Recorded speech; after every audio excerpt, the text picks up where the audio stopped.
to the Plain Talk Podcast. I'm your host, Rob Port. We have two interviews this show, but before we get to them, an apology. I didn't have a show yesterday, and the fault is all mine. I had some technical difficulty on my end, and I actually ended up losing some audio that I recorded for the show. I wasn't in a position where I could re-record the interview that I did, so it's just lost. I'm sorry about that, and it didn't really leave me a lot of time to put anything up for yesterday, and so we just had to skip a day for the show. Hey, what can I say? Doing this podcast, it's a little bit of a learning experience for me. But on this show, we have two interviews. The first is Senator Ray Holmberg. Now, Senator Holmberg holds an important position in North Dakota's legislature. He is the chairman of the Senate Appropriations Committee. Now, as we come into the end of the legislative session, that committee is going to be, well, one of, obviously, their counterparts in the House of Representatives is going to be very instrumental in a lot of the final budget decisions that get made. So Senator Holmberg occupies an important position, and with new revenue forecasts coming out this week, I wanted to talk with him about that and get sort of his take on what the rest of this legislative session looks like. Also, I interviewed Nich Archuleta. He is the head of North Dakota United. Now, North Dakota United is the combined public worker and teacher unions, and they obviously have a point of view on this issue surrounding the, I guess what some are calling a mistake, what some are saying is was an error in allocating oil tax revenue funds into some of the state's trust funds, notably the Common Schools Trust Fund, the Budget Stabilization Fund. These funds have a pretty big impact on schools, and Mr. Archuleta obviously represents teachers, and they have a point of view on that. Now, and Mr. Archuleta certainly downplayed this during our interview, but it is, I think, a very real possibility that if the legislature doesn't address this issue, we could end up with a lawsuit against the state over this issue. So it's not a small issue, and you'll hear him talk about that a little bit later in the show. No rant on this show because we have two interviews, and I don't like these episodes to get too long. I like to keep them between a half hour and 45 minutes if I can for your ease of listening. So we'll get right into the interviews now.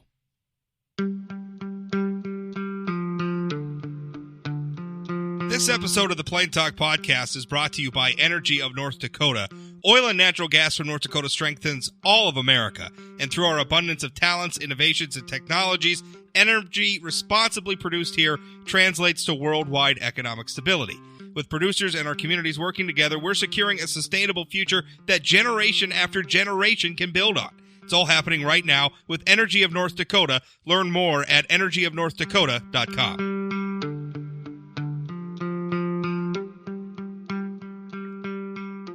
State Senator Ray Holmberg, a Republican from Grand Forks, joins me now. Now, Senator Holmberg is also the chairman of the Senate Appropriations Committee, and we're coming to the point in the legislature, Ray, I think you work hard all legislative session, but we're coming up on the point where we're really getting, I guess, our final revenue forecasts before some real budgeting decisions are going to start to make, and the work of your committee, I think, kind of begins in earnest right now. You've got some revenue forecasts in hand, and it's time to really start making some tough budgeting choices on these issues, right? Correct. What did you? I'm sorry. Go ahead. No, we're set to go. Where do you? We have one forecast in hand. We have another one due out today. How are you? Are you going to see? Is there going to be a lot of daylight between these two? We had two. We did this earlier this year, where we had sort of the executive branch forecast and then the legislative branch forecast. And I think the consensus most people say is, well, we're going to try to live in between these two forecasts. Are you expecting a lot of difference between these two?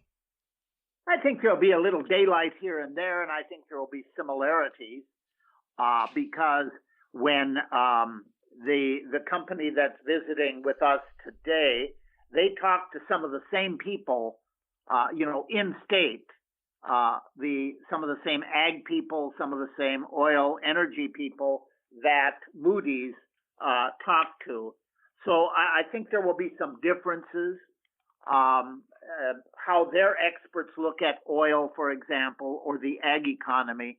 So there will be some differences, and I don't know if we take a ruler and go right down the middle, because we have to evaluate exactly what it is they say. There was a lot of course, press coverage of the Moody's item yesterday, and it was fairly accurate, although I would say that too much emphasis was placed on the increases. The governor's budget office said there's going to be $1 billion more of oil money coming into the state over the next 2 years. But what wasn't focused on is where that money goes. Most of it does not go to general government. Right. That $1 billion that they talk about, that's the money that, first of all, goes to the legacy fund. It goes to, various constitutional funds, the Foundation Aid Stabilization, Common Schools Trust Fund, Resources Trust Fund. It goes to counties and cities that in lieu of property taxes out west. So by the time you take all that, which is already taken off the table, you have about $300 million left. And of that, $230 million is spoken for on the prairie dog bill, which is in the process of having its final vote in the Senate in a couple days. So, yes, the $1 billion is a lot of money, but it already goes into mostly constitutional funds, which we can't access. Right. Well, there's even a cap on how much of that revenue flows into the general fund anyway, right? I mean, it's not going to exceed. What are we at? We were at $300 million for a long time. Where are we at now? Is it like 400, 500 million? I'm forgetting. 300 is what we look at. Okay. And that's what we have utilized in the past, and that has varied a little bit. But we also want to make sure that our budget stabilization fund, which we drained, in the last session, that we get that back up to a safe level. Are you thinking that these forecasts are going to really change the trajectory much of the budgeting decisions that the state's going to make? Because obviously we've already been working on these bills. We're past crossover now. We had a forecast from earlier this year. Are these forecasts going to change much in the final outcome? Well, I think it'll help give a little more clarity to exactly where we will be spending our money. We have a number of issues that are kind of bubbling and waiting for these numbers. So, we'll be working on them. State employees' compensation. Do we make changes there? There were a number of initiatives the governor had that we still haven't done anything with at this point, whether it is a presidential library or is it, moving a prison from New England. So we have some of those initiatives that we still have not resolved. One of the initiatives that I think is pretty well encased now is the fact that what used to be county social services will now be working in coordination with the state, and we will not have the 53 county social service agencies anymore. And that is a property tax reduction at the local level of up to 20 mils. Yeah, I mean that's all good news. In terms of, I feel like politically these forecasts can almost become sort of fodder for rhetoric, right? So if it comes in and the revenues are higher, and both forecasts are showing that the revenues are higher than a lot of people expected, then maybe the case for an initiative like the library gets easier. If it comes in and things are lower or more pessimistic, then maybe those arguments get harder. Do you agree with that? Yeah, I think it psychologically. I think there was a modest encouragement yesterday, because I think most or many legislators know that this is still just a projection, and we don't want to get too far out on the limb. embracing because, we're talking about, for our economy, two very volatile commodities, oil and agriculture. Speaking of that, we went through a period where, I remember back during the oil boom years, the revenue projections couldn't project enough revenue, right? We were coming in and we were like $1 billion over projections, more revenue than what the forecast said that we were going to get. And then we came through, the bottom kind of fell out of oil for a while there. We had some tough sledding for agriculture and their commodities. And then it seemed like it was the opposite problem, where we couldn't find the bottom for how low revenues were going to go. The forecast kept coming into, and the common theme there, both when we couldn't project enough revenue, and then we couldn't, we kept projecting too much. The common theme there was accuracy of the forecasts.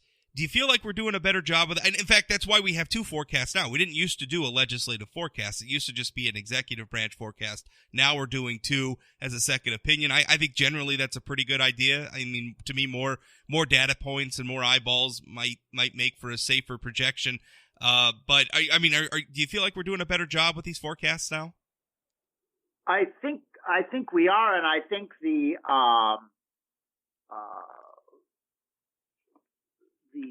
actual numbers of how we're tracking are very, very close to the legislative budget numbers that we put together last session. Now we're working essentially on the upcoming session, but we are very, very close to what we said last year was going to be the amount of money that we would have. So we're doing a much better job, I think, and having two sets of eyes on it is I think, healthy. But at the end of the day, the governor has his numbers, and he promotes them and talks about them, and that's his job. But at the end of the day, the revenue forecast is set by the legislature, and that's what we will be doing this Thursday. We will say, okay, this is how much we can expect in revenue. And then we will vote on it. And once we've done that, then that's where we go. Right. And that's because this is all a little complicated. And what we'll be talking about here are revenue projections. And this is how much money we think the state is going to collect in revenues. And then you folks are going to make, the legislature and ultimately the governor will sign the bills, are going to make decisions on, okay, well, this is how much money we're going to spend on this, that, and the other thing. I don't think people always appreciate how complicated this gets sometimes when you start talking about all the different proposals, because we've got a library proposal. We've got a proposal to move a women's prison out of New England. We've got a proposal that passed in the state house to use legacy fund earnings to start buying down the income tax. There's a lot of different moving parts here, and if you approve one bill, that has implications for other bills. Sorting this out at the end gets really complicated. It's a little opaque, frankly, to people probably standing outside in the public trying to observe the process. Right. And it is, but at the end of the day, we, using the best information we have available, we have to make decisions. And like I say, this Thursday, we will decide our revenue is going to be X, and that's what we work on. But keep in mind, it's constantly monitored during the interim. And if you recall, a couple years ago, when the bottom kind of fell out of both ag and energy, there were allotments, and there was usage of the rainy day fund that we have. So that is there as a backstop. And the governor always has the option of calling us back in to special session. And hopefully we keep talking about we're going to save days so that the legislature can call itself back in. Yeah. But we don't always have the will to do it. Right. I remember some of those sessions when we were going to save days, and then we're on the 80th day and it's 2 a.m. and the 80th day turned into almost a 2-day affair. But exactly. I wanted to ask, is there going to be any? If we run into an issue where, because we do all these projections, but we're projecting for 2 years in an economy where, again, things are pretty volatile. I mean, things can happen very quickly in oil. Things can happen very quickly in agriculture. If, heaven forbid, we get a terrible drought or something, fortunes can change very quickly in ways that nobody can really project for. I'm interested because during the last interim, we had a legal fight between the legislative chamber and the executive branch over vetoes, and then also over the power of interim committees. I mean, is the legislature's ability to make decisions in the interim without being called back into a full session, has it been? Do you have the same amount of power at this point? I think that the legislature, everyone is keeping scorecards. The governor's office, I won 4 things and lost 1, and the legislature says we won 4 things. Bottom line is the legislature learned a few lessons from that court case, and one of them is that we have a budget section that is to help monitor what's going on during the interim, and the legislature had frankly given too much power to that body. And one of the things we're working on is we have legislation that it appears the court would be fine if the legislature gave specific directions to that budget section rather than leaving it wide open. So we've worked on a fix for that. There's still, because the bills have been killed, there's still a reluctance for the legislature to automatically say we're going to have annual sessions. Yeah. Well, there's a lot of people out there. Would you support annual sessions? I know every once in a while there's people out there saying, well, everything's too complicated and things move too fast. We got to start meeting every year. Is that something you'd support? We can do it now. We have 80 days in the Constitution. If the legislature had the will, they could say, okay, we're going to meet 60 days in 2021, and we will meet 20 days in 2022. I mean, we can do that ourselves. Yeah. Typically, though, when they talk about annual sessions, there's also a discussion that, well, let's add some days. And you and I both know that government will fill the number of days they have, as the legislature has demonstrated by hitting right up to 80 days on many occasions. Last question. What do you feel about the House? Most of the people I'm talking to, the House passed, again, like I mentioned earlier, the using legacy fund revenues to buy down the income tax. House passed it by a pretty wide margin, but most people are telling me it's not going to get a very warm welcome in the Senate. Is that your view? My view is this. I can go around and talk to Senate members who ran for re-election this year, ask them how many people have said anything about the income tax in North Dakota being too high, and the answer is none. I campaigned this time, never had a person talk about the income tax. They do talk about property tax and certainly are watching that carefully, even though it is a local tax. They certainly have turned to the legislature to help out in that area, but it's not the income tax that they're talking about. Senator Holmberg, thank you for your time. You're welcome. Thank you. This episode of the Plain Talk Podcast is brought to you by Energy of North Dakota.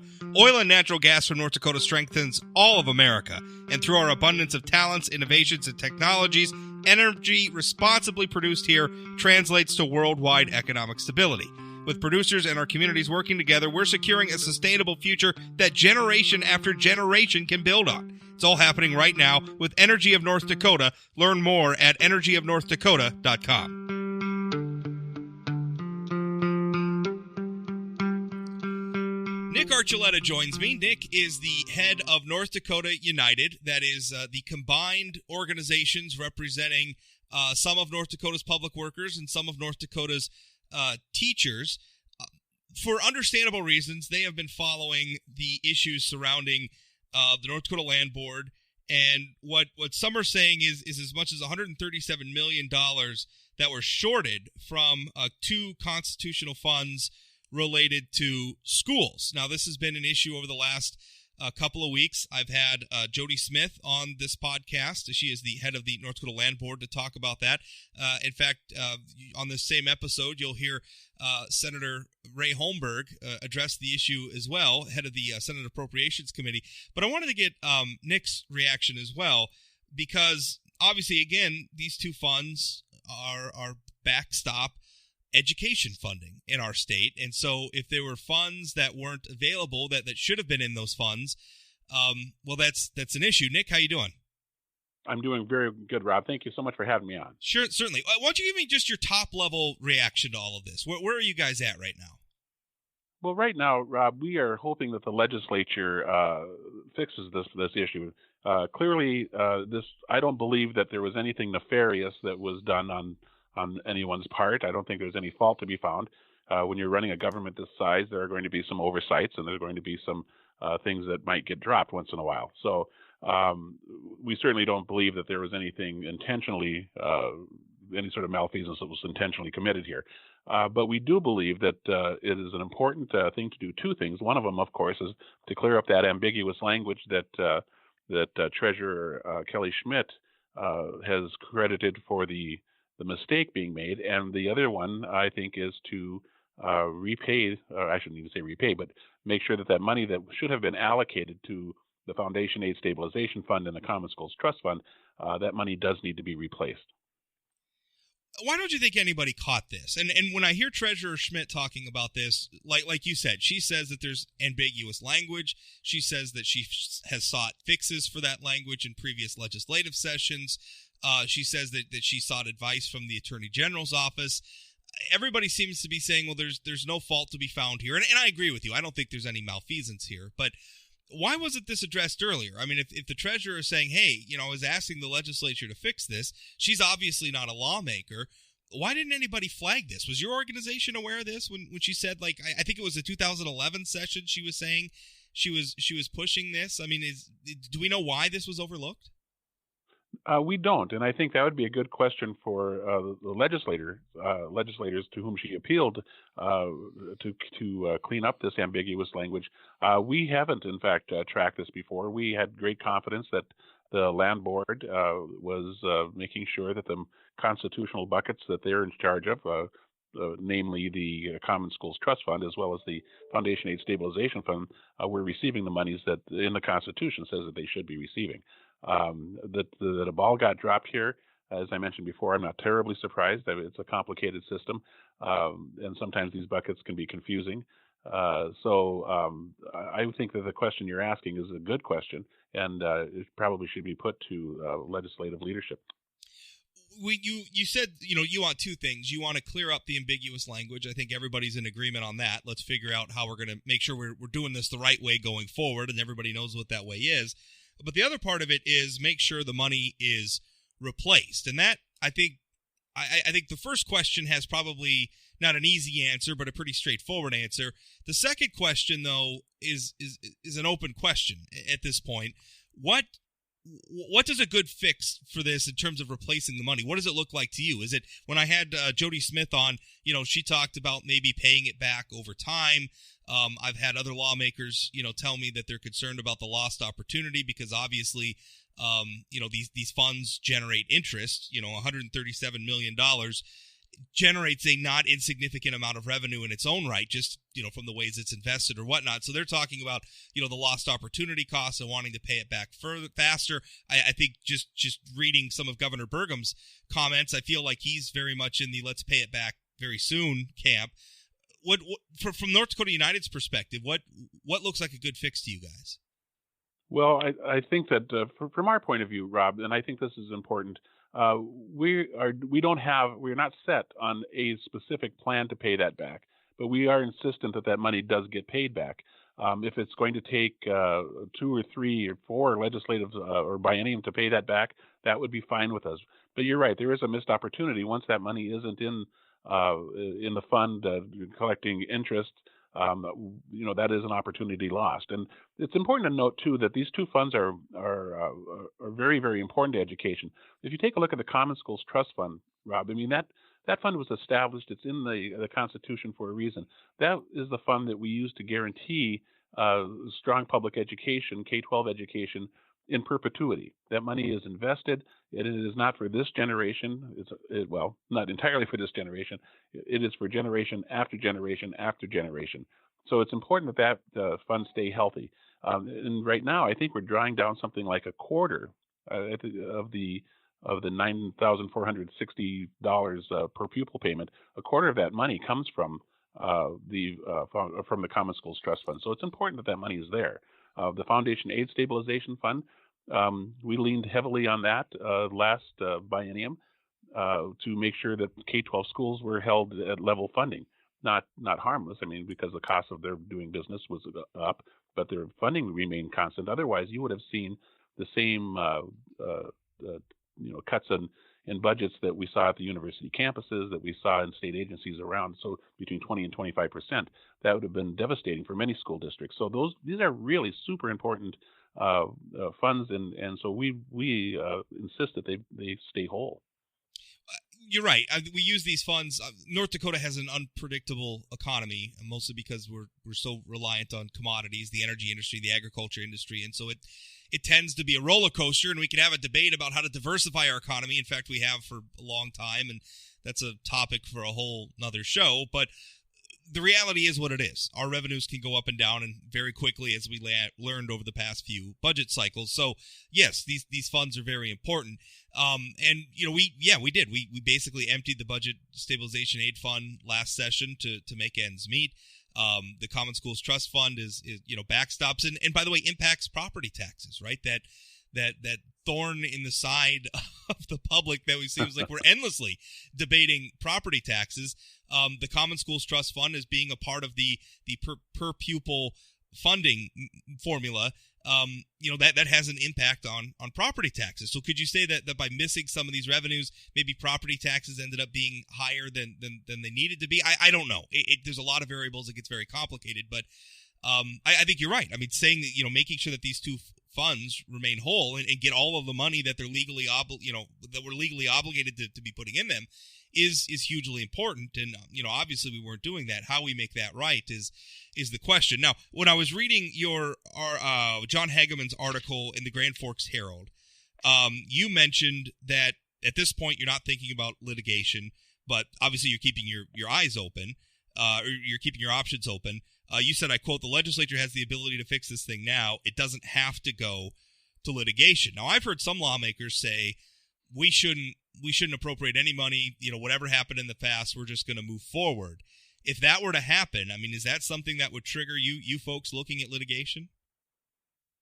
Well, I tell you what, Rob, we are very hopeful that the legislature will have a vigorous discussion about this issue, a vigorous debate, consult whomever they need to consult to see what does the Constitution actually say about this, and is there any way to avoid litigation in this? I believe in my heart of hearts that at the end of the day they'll come to the conclusion that it is just a lot better for everybody involved to come up with a plan to repay these monies. Okay, with that said, we will certainly follow the lead of the whatever the land board decides to do. And here's the thing about both the Common Schools Trust Fund and the Foundation Aid Stabilization Fund. They're so tightly interwoven that I don't believe that it's possible to, for example, the land board, they have a fiduciary responsibility. And if right now, and I don't know if I wasn't in their closed session, obviously, but if their feeling is that their fiduciary responsibility requires them to make sure that money is paid, and they're only left with one option, and that is to litigate this, I think you can't find for or against the land board's position without finding for or against the Foundation Aid Stabilization Fund also being funded. So we're going to see what the legislature does before we even have a real serious discussion about litigation. But I would, and I'm hopeful, I'm very hopeful that we can avoid that. But it's basically in the legislature's hand now. Yeah, I don't think, I mean, my sense of just from talking to lawmakers, I don't feel like the let's do nothing crowd is going to win. And not that they want to do nothing, but the let's not replace any of the funds. I don't think that it seems like most people are on board with we got to put some money into these funds. I think the question is how much and over what amount of time and things like that. So I think you're right. I'm hopeful that the outcome is going to be here. Now, would your group have, I'm not a lawyer, but I mean, would your group have standing to file a suit if for some reason we were to come out of this and you didn't feel like the legislature was holding to their, legal responsibility to these funds? Your group would file a suit, or how would that work? Well, I'm not that's another thing we have in common, Rob. I'm also not a lawyer, and I hate this to put our lawyer under any sort of obligation based remarks I might make, but we would certainly investigate that to see if we had standing, to be sure. But again, as I'm saying to everybody that asks me, we're confident that the legislature will rise to the occasion and come up with a solution to this that will avoid all sorts of litigation. Yeah, well, I agree, and I feel like we're going to get some sort of a solution, and hopefully it's just regrettable, I guess, that we're in this position, but it is what happened, and apparently nobody noticed, because I don't remember the legislation from the 2011 session either to fix this. Apparently your group wasn't tracking it, so I don't know. It slipped through a lot of hands, and probably if there's any blame, there's a lot. Maybe there's plenty of blame to go around. I don't know. Nich, I thank you for your time. Well, thank you, sir, and I appreciate you giving me a call, and I enjoy your show.